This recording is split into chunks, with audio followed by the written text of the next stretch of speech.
अधिवेशनाच्या शेवटच्या दिवशी महाराष्ट्र जनसुरक्षा अधिनियम 2024 हा कायदा किंवा हे बिल अधिवेशनाच्या शेवटच्या दिवशी इंट्रोड्यूस केलं गेलं। मुळात अर्बन नक्षलवाद्यांना नक्षलवाद्याविरुद्ध कारवाईचं कारण पुढे करून जरी बिल आणलं असेल तरी हे सर्वसामान्य माणसाला आणि विशेष करून विरोधकांना अडचणीत आणण्याचा, विरोधकांवर दबाव निर्माण करण्याचा हा एक सरकारचा केविलवाणा प्रयत्न आहे असं मी मानतो। विरोधकावर दहशत निर्माण करण्यासाठीच हे बिल आहे, कारण या नियमातील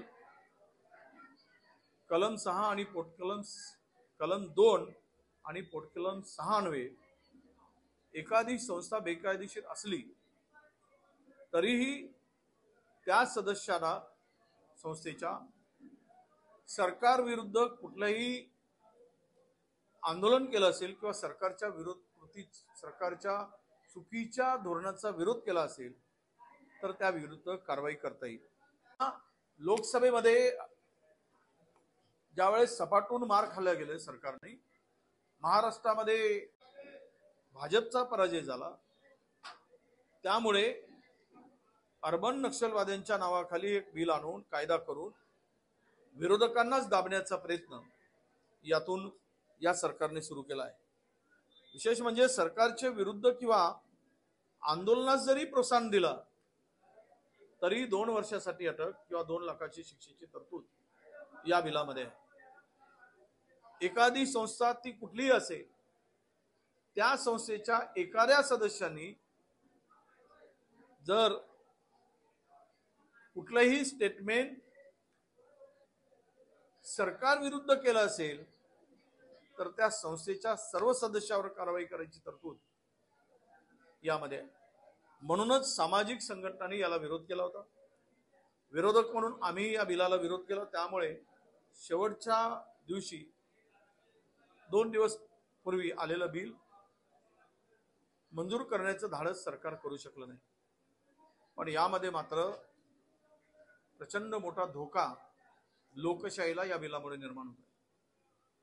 केंद्राने UAPAचा अंतर्गत कायदा केला, त्यामध्ये त्याची अंमलबजावणीसाठी आंध्र प्रदेश आणि तेलंगणा या 2 प्रदेशांनी पुढाकार घेतला, पण त्यामध्ये सुद्धा पूर्ण क्षमतेनं तो कायदा अंमलात आणू शकले नाही।